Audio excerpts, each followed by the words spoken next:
Alors, la gare de Nantes, elle existe. Elle n'est pas créée de toutes pièces. La gare de Nantes, elle a une gare au nord, une gare au sud. Et le projet, la commande que je n'ai pas inventée, c'est de relier la gare au nord et la gare au sud.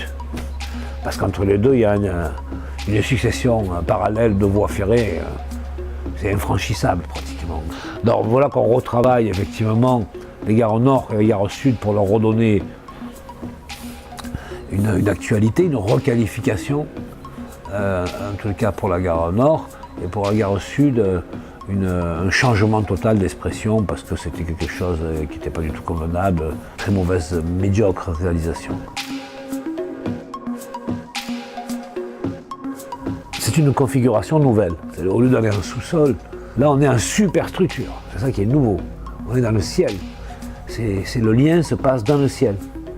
C'est le ciel qui permet de partager le territoire de la gare. Bon, ce bâtiment poutre, il est posé sur des méga troncs d'arbres qui sont tous différents dans leur forme et leur orientation.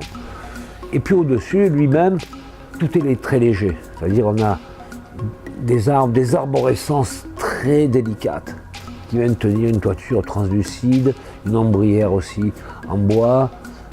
C'est tout l'inverse, c'est-à-dire on a de la massivité, du minéral, de la surface des quais jusqu'à la dalle de la mezzanine.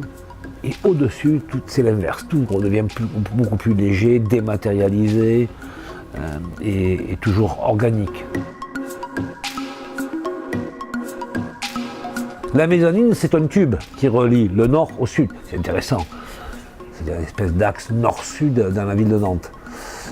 Et qui devient une pièce urbaine. C'est-à-dire, elle devient une rue. Mais que cette rue très large soit aussi un paysage sur la cité. Et puis en même temps, cette mezzanine, c'est un grand tube, et avec deux extrémités qui sont ouvertes, qui permettent de voir. Côté ville, on termine avec un beau restaurant. Voilà. Je trouve ça très très beau.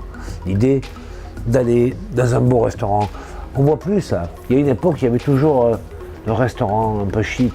Tu sais, le restaurant première classe dans les gares. Je crois qu'il n'y a plus qu'à Angoulême que ça existe et encore. Ce que je voulais, c'est amener, retrouver l'idée d'un lyrisme. Alors je ne sais pas si j'y suis arrivé, mais la gare du 19e siècle est toujours lyrique. Tu rentres dedans et tu es aspiré vers autre chose. C'est une épopée, la gare, c'est une sublime, les gares du 19e sont toutes magnifiques. Tu vois, il y a toujours cette messagerie cognitive du voyage, du transport, du déplacement vers l'ailleurs. Donc tu rentres dans le poumon dans une gare. Et je pense que rentrer dans une gare, c'est aborder un récit, c'est comme ça. C'est évident. Et lorsqu'on est dedans, lorsqu'on passera par-dessus, aussi bien celui qui attend sur les quais que celui qui est au-dessus, peut-être qu'il peut se passer, sans vraiment porter attention à ce qu'il va voir, être un peu dans un moment d'allégresse. Voilà.